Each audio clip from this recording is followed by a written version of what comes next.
Sekitar 5 tahun yang lalu, saya sempat singgah di makam Sunan Pojok di alun-alun Blora, Provinsi Jawa Tengah, di dekat perbatasan dengan Jawa Timur.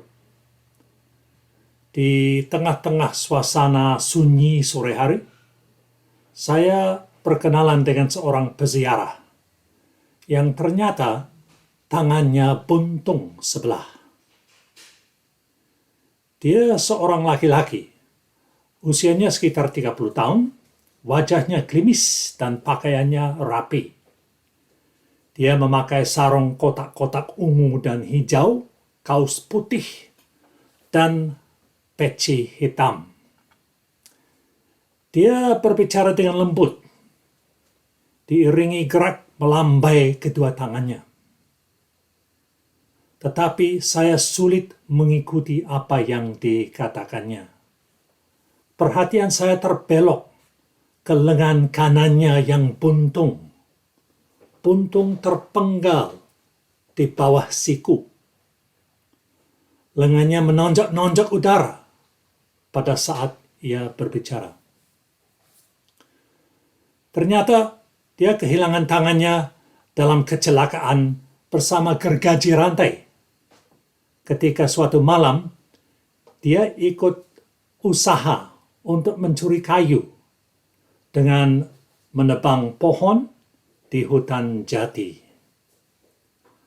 Saat itu, ia merasakan sakit yang luar biasa nyerinya.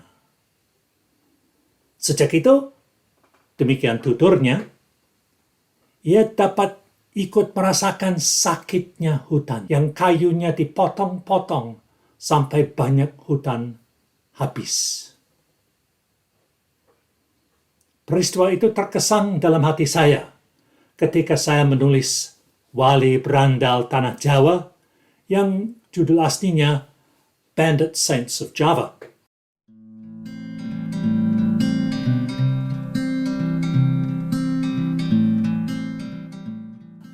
Waktu itu, saya ingin menulis secara ilmiah tentang budaya ziarah di kalangan orang Indonesia, orang Jawa khususnya.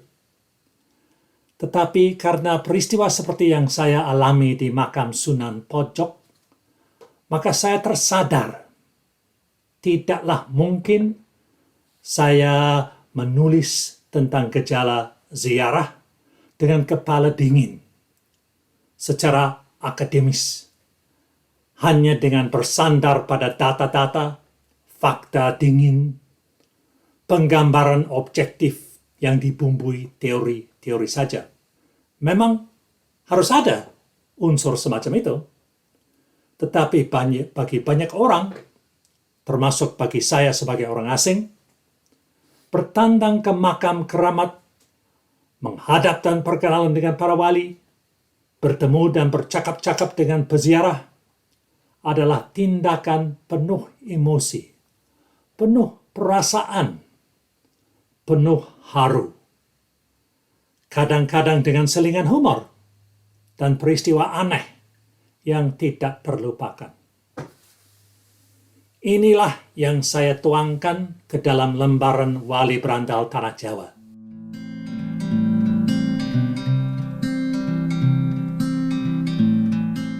Melalui praktek ziarah, saya merasa terkoneksi dengan masa lampau Indonesia. Kadang-kadang dengan masa lampau yang jauh mendahului timbulnya gerakan kebangsaan Indonesia dan Republik Indonesia. Sebagai orang asing, saya sering merasa bingung, bahkan terkesima dengan hal-hal yang saya alami ketika berkunjung ke makam-makam keramat.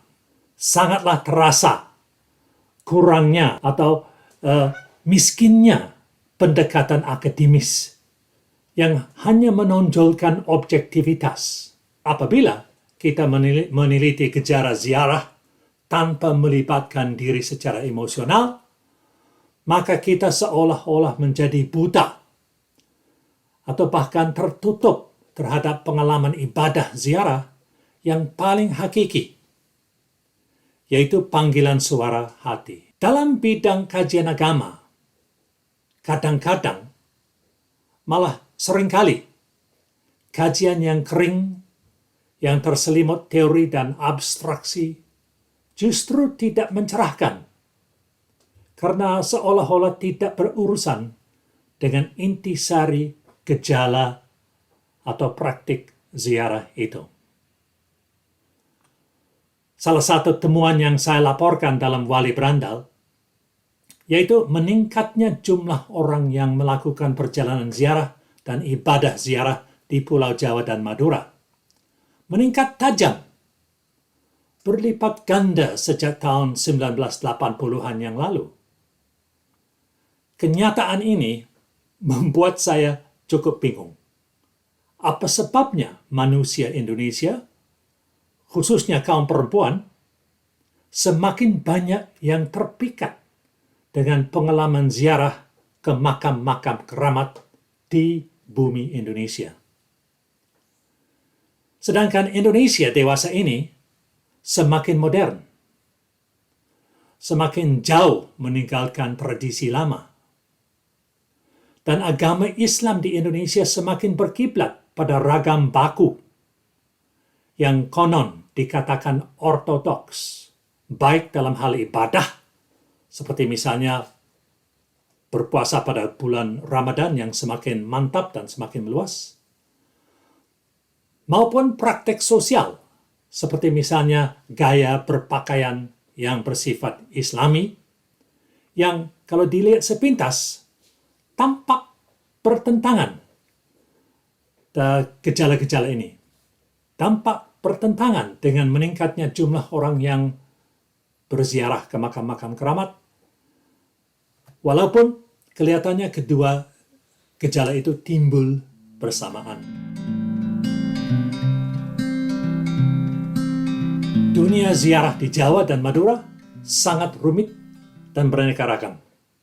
Penuh warna, penuh keindahan, penuh sejarah, penuh teguhnya iman dan ringkihnya iman, penuh sudut-sudut kelam, penuh lakak kelakuan manusia dengan segala keragamannya.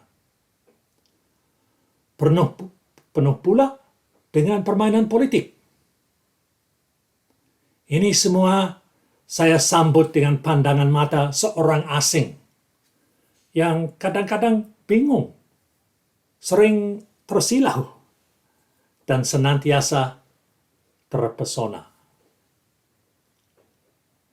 Teringat saya ketika berkunjung ke tempat keramat Pamuksan Sri Aji Joyoboyo di dekat Kediri. Di tengah malam, di dekat Pamuksan, saya merasakan hadirnya kuasa luar biasa besarnya yang belum pernah saya rasakan sebelumnya dalam kehidupan saya di Australia. Pada waktu itu saya berjalan sendirian dalam kegelapan pekat malam hari di tengah sawah. Di depan, saya melihat cahaya redup berpendar-pendar. Ketika saya mendekat, terlihat bayangan samar-samar sebatang pohon. Di dalam bayangan itu, dan di seberang petak sawah yang ditumbuhi padi muda, ribuan kunang-kunang memancarkan cahaya yang tampak rapuh dan maya. Kerumunan besar bintik mungil berkedip-kedip seirama, bersamaan, serentak dalam keheningan total. Saya berdiri, nyaris tidak dapat bernafas. Sesaat, suatu perasaan hebat mencengkeram saya. Dalam kegelapan, tidak ada lagi batas. Saya merasa terhubung dengan suatu kekuatan dahsyat yang jauh melampaui diri saya. Pengalaman itulah yang menjadi dorongan utama bagi saya untuk menulis buku Wali Berandal Tanah Jawa.